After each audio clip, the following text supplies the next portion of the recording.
Grey മീഡിയാസിലേക്ക് സ്വാഗതം. Re release ചിത്രങ്ങളുടെ പട്ടികയിൽ നമ്പർ 1 നിൽക്കുകയാണ് ഒരു വടക്കൻ വീരഗാഥ. ഈ സിനിമ എല്ലാ തലത്തിലും ഒന്നാമത് തന്നെ എത്തിയിരിക്കുകയാണ്. ഇതിനു മുമ്പ് റിലീസ് ചെയ്ത് വിജയിച്ച 2 മോഹൻലാൽ ചിത്രങ്ങളെ വെച്ച് കമ്പയർ ചെയ്യുമ്പോൾ പോലും ഈ സിനിമയ്ക്ക് തന്നെയാണ് ഏറെയും പ്രേക്ഷക പ്രശംസ എന്ന് തന്നെ പറയാം. ഇതിൽ വന്നത് മിക്കതും നല്ല സിനിമകളാണെങ്കിൽ പോലും ഈ ഒരു സിനിമയെ ആളുകൾ നെഞ്ചിലേറ്റിയത് ഒരു പ്രത്യേക വികാരത്തോടു കൂടി തന്നെയാണ്. മലയാളത്തിൻ്റെ ഏറ്റവും നല്ല സിനിമ എന്ന പേരിൽ ഇന്ന് വിമർശകർക്കുള്ള മറുപടിയുമായിട്ടാണ് ഈ ഒരു സിനിമ എത്തിയിരിക്കുന്നത്. ആദ്യ ദിനം ഇറങ്ങിയപ്പോൾ 1750 രൂപ കളക്ഷൻ എന്ന് പറഞ്ഞ് കളിയാക്കിയിരുന്നവർ ഇന്ന് വായടച്ചിരിക്കുന്നു.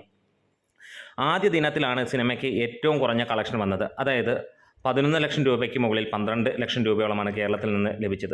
പിന്നീട് ഓരോ ദിവസവും സിനിമയ്ക്ക് മികച്ച കളക്ഷൻ തന്നെയായിരുന്നു. ആദ്യ 3 ദിവസങ്ങൾ കഴിഞ്ഞപ്പോൾ 45 ലക്ഷം രൂപ കഴിയുകയും ഇന്ന് 8-ാം ദിവസം എത്തിക്കഴിയുമ്പോൾ സിനിമ 87 ലക്ഷം രൂപ കടന്ന് ഇരിക്കുകയുമാണ്. അതായത് 8-ാം ദിവസത്തെ ഫൈനൽ കളക്ഷൻ വരുമ്പോൾ സിനിമ 90-94 ലക്ഷം രൂപയ്ക്ക് മുകളിലായിരിക്കും വരാൻ പോകുന്നത്. ഇന്ന് മലയാളികൾ ഏറ്റെടുത്ത ഒരു സിനിമ തന്നെയാണ്. 36 വർഷങ്ങൾക്ക് മുമ്പ് ഈ സിനിമ ഇറങ്ങിയപ്പോൾ ഏത് രീതിയിലാണ് ആ സിനിമ കണ്ടത്? അന്നൊരു ഫ്രഷ് പുതിയ സിനിമ എന്നുള്ള പേരിലാണെങ്കിൽ ഇന്ന് നമുക്ക് എല്ലാവർക്കും അറിയാവുന്ന നമ്മളുടെ ചങ്കായിട്ടുള്ള സിനിമ തന്നെയാണ്. വടക്കൻ വീരഗാഥയ്ക്ക് ഹേറ്റേഴ്സ് ഒന്നുമില്ല. കുറേ പേർ കാണാൻ ആഗ്രഹിക്കുന്നു, കുറേ പേർ കാണണമെന്ന് ആഗ്രഹിച്ചാലും പോകില്ല എന്ന വാശിയുമുണ്ട്. അത്രയേ ഉള്ളൂ ഈ സിനിമയുടെ ഇന്നത്തെ ഒരു പ്രത്യേകത എന്ന് പറയാം. പക്ഷേ ഫാമിലീസാണ് സിനിമയ്ക്ക് കൂടുതൽ പോകുന്നത്. നമ്മൾ നേരത്തെ എല്ലാ വീഡിയോസിലും പറയുന്ന പോലെ തന്നെ ഒരിക്കൽ പോലും ഒരുപാട് വർഷങ്ങൾക്ക് ശേഷം തിയേറ്റർ എന്ന ഈ പരിസരത്തേക്ക് പോകാത്ത ആളുകൾ തിയേറ്ററിലേക്ക് കയറുന്നു.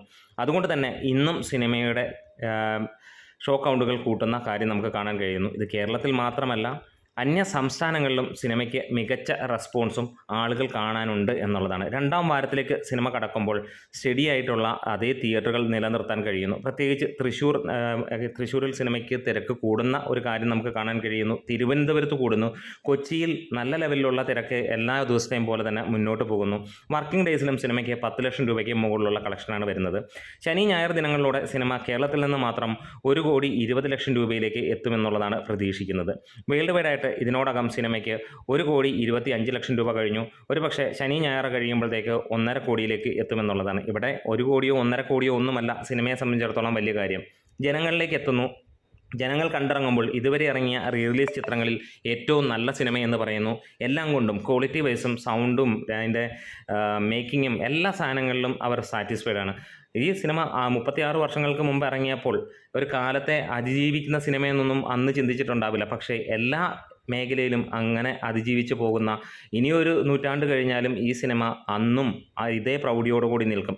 ഇതിനൊപ്പം ഇറങ്ങിയ അല്ലെങ്കിൽ ഇതിനു മുമ്പ് വിജയിച്ച മോഹൻലാലിൻ്റെ തന്നെ 2 സിനിമകൾ എടുത്തു നോക്കിയാൽ പോലും അതിനകത്തിൽ 2ാമത് നിൽക്കുന്ന ചിത്രം എന്ന് തന്നെ പറയാം സ്പടികം കുറേ നാൾ കൂടെ നിൽക്കുമായിരിക്കാം എന്ന് പറയുന്നു. പക്ഷേ മോഹൻലാലിൻ്റെ മാത്രമല്ല മലയാളത്തിൻ്റെ എവർഗ്രീൻ ചിത്രമായ മണിച്ചിത്രത്താഴിന് ഒന്നും തന്നെ ചെയ്യാൻ കഴിഞ്ഞില്ല ആ സിനിമയുടെ മുന്നിൽ എന്നുള്ളതാണ്. അതായത് ഈ പറഞ്ഞ പോലെ മോഹൻലാലിൻ്റെ ദേവദൂതനോ അതുപോലെ സ്പടികമോ അതിൻ്റെ റേഞ്ചിലേക്ക് എത്താൻ കഴിഞ്ഞില്ല. മലയാളികളുടെ ഏറ്റവും മികച്ച സിനിമകളിൽ 2ാമതോ 3ാമതോ നിൽക്കേണ്ട സിനിമ തന്നെയാണ് ഈ പറഞ്ഞ മണിച്ചിത്രത്താഴ്. ആ സിനിമയ്ക്കും ഹേറ്റേഴ്സ് ഒന്നുമില്ല. നമ്മൾ പറഞ്ഞ പോലെ തന്നെ മോഹൻലാലിൻ്റെ സിനിമയാണെന്ന് വെച്ചിട്ടല്ല ആരും കാണാൻ പോകുന്നത്. അത് നമ്മളുടെ മലയാളികളുടെ സ്വകാര്യ അഹങ്കാരമായിട്ടുള്ള സിനിമ തന്നെയാണ്. എടുത്തു നോക്കിയാൽ നാഗവല്ലി തന്നെയാണ് അതിലെ ഏറ്റവും മികച്ചു നിൽക്കുന്നതും. നാഗവല്ലിയാണ് അതിനകത്തിൽ നാഷണൽ അവാർഡ് നേടിയത്. നാഗവല്ലിയുടെ കഥയുമാണ് എന്നുള്ളതാണ്.